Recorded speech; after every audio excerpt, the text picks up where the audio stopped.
You are watching the number one podcast in the whole entire wrestling community, and I'm your host, Wanzo. And I'm your other host, Jean-Paul Leek. Together we are Road Break. How's every single one of you, family? We hope that all of you enjoy your Christmas and you're still enjoying this holiday season. There's a few more days for 2021, and we're ready to just finish this year really strong and then start 2022 even stronger. There was the go home show part is going to be New Year's Evil or Day of Devil, and NXT 2.0 has some good moments and some previous shows. The rivalry to Master Champion Braun Breaker is probably the best thing that the show has. But aside of that, like you said, the idea of WWE or Vince McMahon is just to bury the talent that Triple H so cautiously took care of it, so grew all of these guys, and now they don't mean anything for a lot of people. They're trying to really push the new guys, so I don't know if the agenda is actually working or not. Yeah, and you talked about how Rope Break, we're going to do what we keep doing and finish strong and, going into 2022. But, who's not finishing strong, who's limping to the finish line, I think is NXT 2.0. Yes. And we said, we were going to stick with this show, see how it goes, and they show which way it's going. They're going downhill. It's not seeing, a smooth transition. It's just, here are the guys we want to push. Not even the guys that, are actually successful. We saw Grayson Waller. He was a big focus of the early portion of the show tonight. He was on Monday Night Raw, got zero reaction. They had to use the pipe in, the fake boos to make it seem like he was getting booed during AJ Styles' segment. But you saw the crowd, nobody had their mouth open because nobody cared. Because they don't know who the guy is. Yeah, nobody cared. And that's the main problem with this show. Like you said, besides Tommaso Ciampa and Braun Breaker, nobody cares. Exactly. So, family, thank you so very much. We're going to be talking about absolutely everything. The one thing we ask from every single one of you, the new special people, please subscribe, hit the bell for notifications, give the video a like, so more people are exposed to the original Road Break. More people keep checking us out, they keep learning about real pro wrestling with us. Paula, you said the show opened up with Grayson Waller, and he was just taunting the crowd. At least he has semi-reaction. Let's not say a big reaction, but at least people in NXT 2.0 know it, because it will be dumb if they don't. So he started cutting a promo what's going on with AJ Styles, and he was on Monday Night Raw, like you mentioned. So he's just trying to sell this confrontation, they're trying to really mix main roster with NXT 2.0. So then he just was gonna have a match, but Odyssey Jones comes out. So I'm thinking, Odyssey Jones, they were trying to push him at the beginning of NXT 2.0, but in the end now the main focus, like you said, is Grayson Waller. So I don't know. I mean, the match was just a TV match. It's not even you can even judge for how good it was. But in the end, the main thing was just to get Odyssey Jones down and get Waller over. And I mean, he does the stunner also. So Kevin Owens wannabe or Stone Cold wannabe? I don't know if this is gonna get him over, Paul. Yeah, and I mean, his opponent was Dexter Lumis. I don't know if Lumis maybe has COVID, what that whole story was, because he was supposed to have the match with, like I said, Lumis, and then he's like, oh, but you saw what I did when I beat down Johnny Gargano with the chair, so, you don't want to face me, you're a coward, so who else is coming out? So I'm like, that's not an explanation, so it probably is COVID or something, because we know there was an outbreak in WWE. Yes. Odyssey Jones comes out, and they don't say, this guy was great in the breakout tournament, nothing like that. That fucking, what's his name, pencil neck geek on commentary. Vic Joseph. Yeah, Vic Joseph, he goes, he was a groomsman at the wedding. Are you okay? That's how you sell the guy. So that's the highlight of this guy. I mean, Odyssey Jones to me is great. He was one of the guys who, him, Braun Breaker, those are two of your top baby faces. Now I know Breaker's a hell of a lot, leaps and bounds ahead of everybody, but Odyssey Jones is still great too. And they're jobbing this guy out like they did Keith Lee and Dijakovic and all these other big guys who they brought in. But that was still under Triple H. But no, it was a stupid victory. He pulled off the turnbuckle. Odyssey Jones had him picked up for a power bomb or something. It took him forever till he pulled off the turnbuckle pad, sent Odyssey Jones into it. Like you said, he hits his finisher. I mean, bullshit match. Most of it was in commercial break and the wrong winner. And then we see a promo from AJ, and AJ's a good promo, but again, it feels like he's reading scripted lines. So how good really is it? And how really, good is this feud going to be, especially if Grayson Waller goes over? Oh yeah, no, and why is this even happening? Like, do you really need like a big name to push ratings to just get like some kind of reaction from fans from Yeah, I NXT mean, the 2.0? only thing I hope this does is hopefully this is because Vince and one of them they whacked to this guy, and they're gonna have this match. AJ needs to win here. I mean, this is so bullshit. And But not even a match, Paul. It's just like AJ Styles returns to confront Grayson Waller, which it might turn out to be a match. You're yeah, probably I mean, 99% right on this. I mean, or they'll hype it up.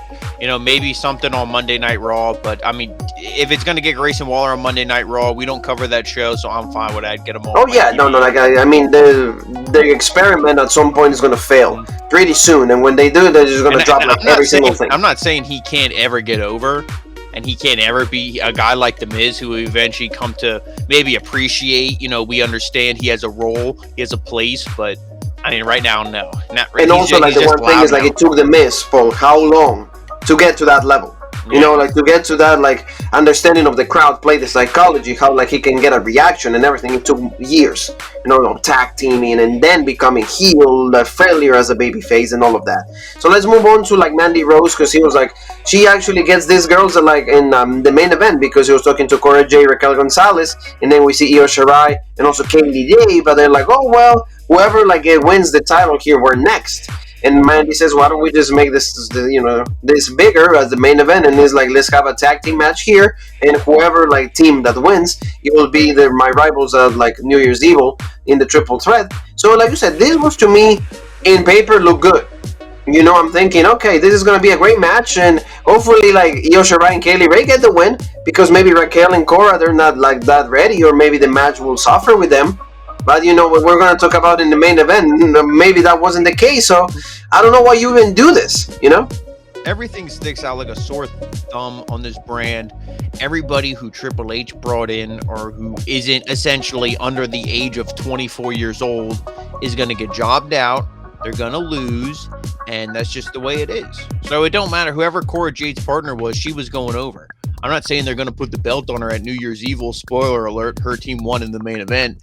But, I wouldn't be surprised if they put it on her as well and take it off Mandy Rose, because they're just pushing this young talent. They don't care what makes sense, and this didn't make sense either. Why just, Io Shirai would have been a perfect person. She even said after the matches, New Year's Evil, I'm next in line. Yeah. Sweet. Keep that. That's a great plan. Nope. Let's fuck it up and, let's just, job, like you said, absolutely terrible. This is even worse, Paul, because I don't like MSK. I'm just going to say it flat out.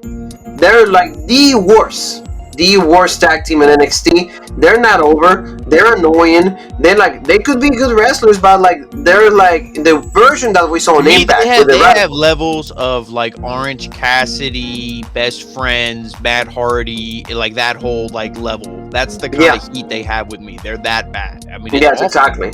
And Matt Riddle, like presenting himself for this, or like putting his services like for this, is actually killing more of Matt Riddle, because I mean, I think he's decent with Randy Orton. Yesterday we saw Monday Night Raw, like the interactions were okay. Finally, Randy Orton selling to Matt Riddle, but here it's all serious. It's like, oh, guys, you guys need to challenge Imperium. It should be great. You guys deserve to be champions. All of that. Imperium comes out. They start talking even like German, and then subtitles play. So it becomes really weird. I don't really like it. And then Walter showed up finally after such a long time, and Walter just says that like, my champions are the best, like they're actually carrying the titles with dignity, and Matt Riddle interferes. What are you feeling at this point, Paul? Because I was like, oh fuck this, I mean, in paper maybe it could be good. This is all bad, because I mean, I said it last week. I said, if this leads to a match between Walter and Riddle, sign me up. But I even said, in this feud and in this environment, it's not going to be good. And we already saw that. And it's not even going to be a one-on-one match. It's a 6-man tag. And the baby faces are going to win. They're probably going to pin Imperium in this match, because, God, you better not pin Walter. We already saw him shit the bed when they pinned him at Survivor Series. So hopefully they don't pin him here in this match. But no, this isn't going to be good. And the crowd, when MSK came out, they were barely, a little bit. And then MSK literally stopped and looked at him. And then the crowd was like, MSK. Like, they had to look at him like, chant for us. It was so, no. If they were over, the crowd would have exploded as soon as they came out. Nobody gives a shit about these clowns. Riddle feels like, a joke, even though his gimmick is being a joke. But I don't know. To me, Riddle's done, and I love him. I'm right with him. 420, all that stuff. But no, Riddle to me is garbage. And Imperium, they feel less as well.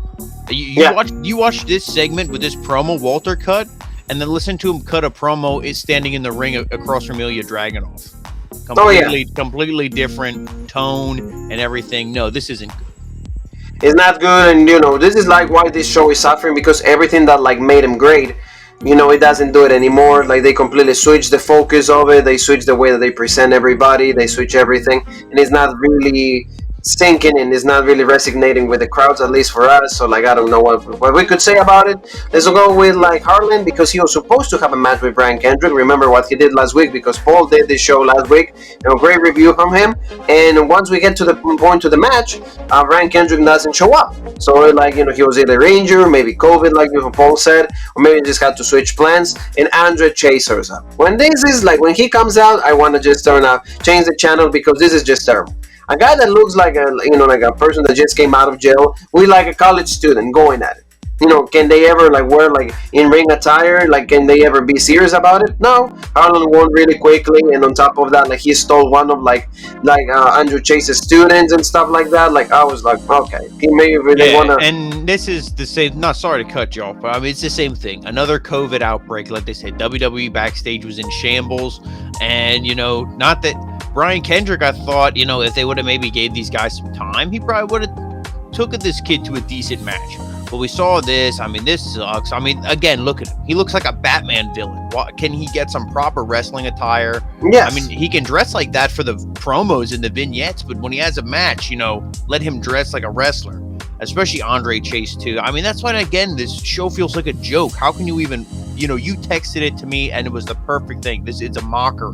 It's a complete mockery of wrestling. Yeah. And that's all this is. I don't even have anything to comment on the match. It's just this whole show is just it's just terrible. Yeah. And at some point moving along, and he was about to throw this guy off the building and everything. It's like, no, don't do it. Doing Gacy just please don't do that. So at some point maybe this guy is gonna join them and become a new disciple or something like that. He's very weird. It's not enjoyable, and that's the one thing that NXT 2.0 has become unenjoyable. Very soon, like you said, the prediction is going to be that this show is going to be moved to just Peacock, because I'd rather watch NXT UK so many times over this, because this is just hard to watch. It's becoming really, really hard to watch as the weeks go by. I don't understand, why they allow Vince McMahon to take over. They must have heard how bad AEW Dark and AEW Elevation were. Dark Elevation, and they're like, okay, we got to try to outbeat those. We got to try to be the worst. This is the worst show in professional wrestling. And exactly. It's insane. And it's like, oh, well, who's on the roster? Oh, Tommaso Ciampa, Io Shirai, Kaylee Ray, Pete Dunne. And it's like, what? Yeah, it's the worst show. And, LA Knight, and you watch it, and then you can see why. Exactly. 4 months ago, the roster had a lot of potential. It was the worst Cameron Grimes. He said LA Knight, people that had potential. Well, now Gargano gone and Kyle O'Reilly gone. It is just bad. It's just bad. So let's move on with the debut of Tiffany Stratton. This is just green as hell. Also, Paul, right? I feel that the girl is gonna need a lot of time, and I guess that's what the show is for. She went against Fallon Henley, and the match was at times it was really weird. You could see that they need more practice. There was a lot of botches. In the end, Tiffany Stratton wins with it was a face buster. It was just a move that actually came out really, really sloppy also. So I don't know, but the girl that they're trying to push, they want another version of what it was, Taya Valkyrie. They're very similar to Frankie Monet, at least for me. In the character, not in the wrestling ability, but in the character. This is really at the point of the show where I'm watching it, and it's like you're throwing, you're trying to throw something at a wall and have it stick, and it just hits the wall and just slides right off and falls down. Nothing is sticking. I'm watching it, and I'm like, this is so bad, I just don't care. This girl, her gimmick is so unbearable. It's like Alexa Bliss, but watching her makes me think of Alexa Bliss as Becky Lynch the Man. You know what I mean? It's like it makes Alexa Bliss look that much better by comparison. They somehow, made a character that's so unbearable, and we're going to see it again. There's two other blonde, TikTok college bimbos, which are going to be the next Bella twins. And, I'm sure they're nice girls, but they were approached to be in this program. So you got to blame WWE. They're bringing in these people who have no interest in wrestling, but hey, we'll pay you a lot of money and you'll be on TV, and they go, oh, okay, legit. Exactly. And yeah, that's all they this have the is. wrong approach. And it's so bad. This I don't have. That's really, again, it's bad. Exactly. So let's move on to like the contract signing. This is semi-decent.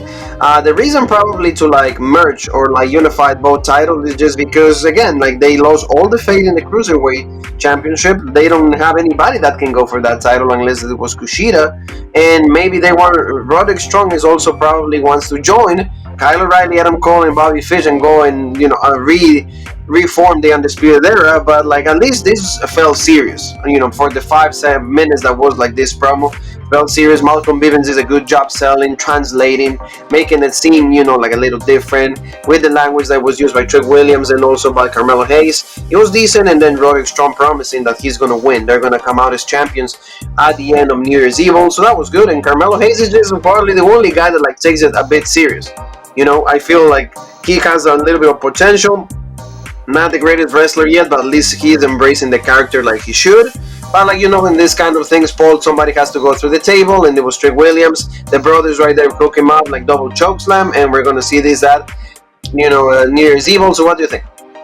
Yeah, and I mean, see, that would have been something that you, if things actually meant stuff and people sold things, Trick Williams going through a table, and you can blame whoever you want, WWE or ECW for this, but somebody goes through a table and they get up an hour later and they get up 2 minutes later and they're completely fine. Yes. But Trick Williams, see, that would be something if he would sell it and he wouldn't be there. And, Roderick Strong would win this thing, because if Roddy did sign a contract, reward the guy. Hey, thanks for not joining your three buddies over in AEW, and so they keep kicking our ass in the ratings. Thank you for staying. Here's this belt. No, they're gonna, again, like I said, if any guy is young and he's new and he's been signed within the past year, that's who's getting pushed. Anybody who's legit and who's paid their dues and put out for this company, you're pretty much get screwed over. I mean, I like some of the interaction. I like Malcolm Bivens and I like Diamond Mine. That's why I wish they would push them. I mean, maybe they will. Maybe there'll be a Swerve. There's no more Swerve Scott, but maybe there'll still be an Isaiah. There's nobody. There's nobody. But we gotta wait and see. I mean, this segment was at least all right. This passed for me. Oh yeah, it did, because like you said, like it has enough seriousness, and that's what we needed from this type of segments. And I mean, I'm excited for like what the outcome is going to be from this match. But in the end, let's move on to the next match, and this is complete the burial of like Santos Escobar, because Solo Sikoa, like the older brother from the Usos, like the one of the sons from Rikishi, he like all of a sudden like you see the feud still with Elektra and Zion Quinn, and like the Legado del Fantasma doesn't even know what's going on between them. That to me is like burying Legado del Fantasma even more. Elektra was supposed to elevate Legado one more time, but like that doesn't happen. So like you see Sikoa coming out of this locker room, and it's like, oh, like you show some respect. We're actually solving something here. So that turns into a match, and in the match, Santos Escobar has to like lose, and that pisses me off, because isn't Santos Escobar was like a great cruiserweight champion? He was supposed to be, maybe North American champion. He was supposed to at some point maybe be an NXT champion. No. Solo Sikoa like wins because of more distraction with Zion Quinn and Elektra Lopez. Paul, I'm not interested in Legado del Fantasma. Unfortunately, are dead. There's no way to relive these guys. They're dead. No, and at this point, I mean, I really just because you want to have Elektra Lopez and Zion Quinn. You want to sell this soap opera bullshit, the sets, love, the affair, all of that. Just have her leave this group. Have her be her and him. Maybe they somehow rope in, Sikoa, even though, I'm a solo guy, I'm a street fighter, I don't need nobody, blah blah blah. No, maybe they somehow rope him in there anyway. Maybe she uses two things, to really and get his attention and rope him in there. But no, I mean, Santos is so good in this match, and he hit all his moves and he looks fantastic. But kick out at one. Just no sell him. And like they even said, he dropped a bunch of weight. He got in fantastic shape. He probably has 0 ounces of body fat on him, and he looks like a Greek god, but let's just job him out. Who cares? And, I would say, if you do that and you split up the group and Elektra Lopez leaves him already, then you got to turn Legado babyface, but then you got to push him, you got to do something. But no, I don't think they will. And it's a shame, because he was so good And I think if he would join AEW, hypothetically, he would get lost in the shuffle. This was really the perfect spot. And I think in Triple H's NXT, he was going to push him legit. Yes. Triple H does take care of those guys. You know, the Garganos, He understands them. Yeah, he takes care of them. You know, but no, we're not going to see that here. So I really don't know what they're going to do. Yeah, then I don't know what we're going to do with them, you know. And like we got to see also, like after that, Boa starts attacking like Sikoa. So we see a feud here. And Boa has two double personality, right? Because he has the face paint and all of that. So he's just a killer. He's just, you know, a psychotic killer, and he's going to just beat you and all of that. But other than that, like, you know, the camera move elsewhere. And then we got to see Boa just normal without the face paint. Like, oh, what's going on? I don't know what happens. Bad. Just terrible. This is just like mayhem. It was just a failed experiment. Xia Li's already on SmackDown. Boa like was beat up by Raquel Gonzalez. No, it's just bad. You know, if you think that is not working, then just drop it. Don't keep trying to keep it alive in like the different forms that like to me are like even more boring, or it's more insulting for our intelligence. So I don't like it. I mean, the problem was, why do you need to make him split personalities and so bullshit? Triple H set it up that he just went through hardcore training. If anything, you should make him like a Bruce Lee. Like he's a hardcore badass, you know, killer. You know, a kung fu fight, like a guy like that. Why does he have to have the face paint and be all goofy? Oh, because this is Vince McMahon's cartoon wrestling all over again. That's what this NXT show turned into, and that's what it's going to be. Exactly. I don't like it. I don't like appreciate what's going on with NXT 2.0. It's just really becoming a mockery. So, you know, I don't really like this. And let's talk about really quick, because Von Wagner had a match against one of the enhancement talent. It was really, really quick because it's starting a new feud. Anafe or whatever his name is. It's going to be the feud, but he actually had a match with Malake. His name is Malik Blade. Malik Blade, yes, Malik. Is Malik, and, you know, he did like the angle slam. So, you know, so Malik. So Von Wagner, actually, the idea of becoming Adam Pearce's bodyguard had like to be nixed by Vince McMahon. Vince had to nix that idea, and that's why his like rights to the main roster was cut short. And they said, hey, he needs to be on NXT 2.0. He did the angle slam, really quick match. It was 3 minutes and stuff. So like the feud is going to be with the other guy. Do we really care about this? Not really. Von Wagner. Then you see Robert Stone looking on. Yeah. Like, oh, is he going to sign Von Wagner? Is he going to be his manager? And you know what? Maybe if he was portrayed anyway decent at all and not a complete and utter fucking clown, maybe okay, with the right manager, Von Wagner could be legit. But no, if Robert Stone teams up with him, it brings him down. So why would you tease this? Nobody cares. Why would you want to sign with a guy that hasn't won anything?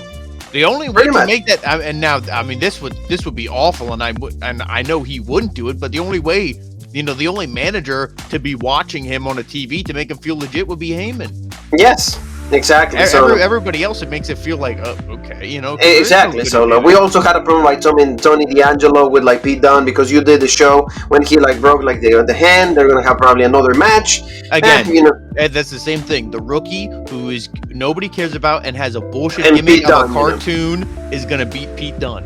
So exactly. So it doesn't make sense. You know, here, you know, this is going to be the main event for New Year's Evil, and Tommaso Ciampa defending the NXT Championship against Braun Breaker. He said that he made one mistake, and that allowed Tommaso Ciampa to give the championship and the win. So no more mistakes on, you know, next Tuesday. So he probably is going to win the NXT Championship. Most likely that will happen. So, you know, you said it from the beginning. You said it from the start of NXT 2.0. You said this guy is the focus of the show. They want him to be like the main star. Now you're going to do it at the expense of Tommaso Ciampa. It's happening because it's 2022. So that's what we're going to see as the main event. So Paul, now let's talk about, you know, the main event for what we have today. Who's going to go against Mandy Rose and, you know, for the NXT Women's Championship. And we get to see here like tag match Cora Jade, Raquel Gonzalez going against Io Shirai and Kaylee Ray. The match was like decent at points, because just as Io Shirai is Kaylee Ray, Raquel can always put a decent match. Cora Jade is still very green, but yet Cora Jade is like the one that like is actually causing the win, or she got the win. So what do you think? I was like, I know that you're pissed because, you know, great talent in Io Shirai and Kaylee Ray got jobbed out at the expense of this. Yeah, what was the point of it? What was the point? If you know, you normally announce a match like this if you're gonna do a swerve or you're gonna do something, or there's some kind of angle, there's some kind of reason. The only reason for this was you wanted to make Io Shirai and Kaylee Ray look like losers. Because these two were already in the match, and then they won the match. So what was the point? What was the point? It's not like you pulled a swerve and then had Io and Kaylee Ray in the match. Aha, we tricked everybody. They thought it was going to be Raquel and Cora. Now it's not. No, you still went with the same two women. The match, I couldn't get into it, to be honest. I'm watching it. I like most of the women involved. 3 out of the 4. You can guess which one I don't. But, yes. I just... at the ending, it was so bad because she goes to pin her, and then Raquel just jumps in and breaks up the pin for absolutely no reason at all after she threw Io to the outside, and then Kaylee Ray rolled her up, and then she kicked her, and then Cora Jade used the momentum and rolled her up, and it was just such an awkward looking bad ending. They win the match anyway, and nobody cares. Exactly. So in the end, we got to see Mandy Rose just saying, "Oh, I thought you were gonna win." So even she was like, "Yeah, it's the same thing that was supposed to happen from the beginning." So why is the point of this? And I'll see you, on New Year's Eve. So this was just the close of the show. Another thing, quick. What happened to Raquel? Why is she one of these people who has to wrestle in normal in jeans? Yeah, this wasn't a street fight. This wasn't like a bunkhouse brawl or whatever. No. What happened to your ring gear? Why does everybody have to wear sweater vests or, jeans or khakis or what? Can people wear wrestling They don't gear? have enough money to, buy ring gear. Again, you're making the show very casual, and I guess that's the appeal for new fans. But us that Rob has it, we understand that there's a tradition. New fans, the ratings. Well, yeah, exactly. Even AEW, most of the wrestlers having ring attire. Because they know that's the tradition. That's what wrestling represents. That's what it's all about. But they don't want to do it. Like I said, Mandy Rose right there, and we can see rather in jeans. And this Cora Jade had hair in ring attire. But this is the show that we have for you guys. NXT 2.0. The go home show is not what we want it to be. Hopefully, New Year 2022, everything starts all over again, and hopefully they start with a great show. Maybe a few title switches like you predicted. So we'll see what happens. But apparently, what doesn't happen is that Raw break is not going to go away. So please subscribe. Hit the bell for notifications, and also give the video a like so more people can just be exposed to us. And where else can they find us? And guys, make sure you don't miss any updates by Rope Break by following us on all of our social media. Rope Break on Facebook, the OG Rope Break on Twitter, the original Rope Break on Instagram, Twitch, and TikTok, and Spotify, and of course right here on YouTube, the home of the #1 podcast in the YouTube wrestling community, the original Rope Break. And you and me have one more thing that is left to say, and that is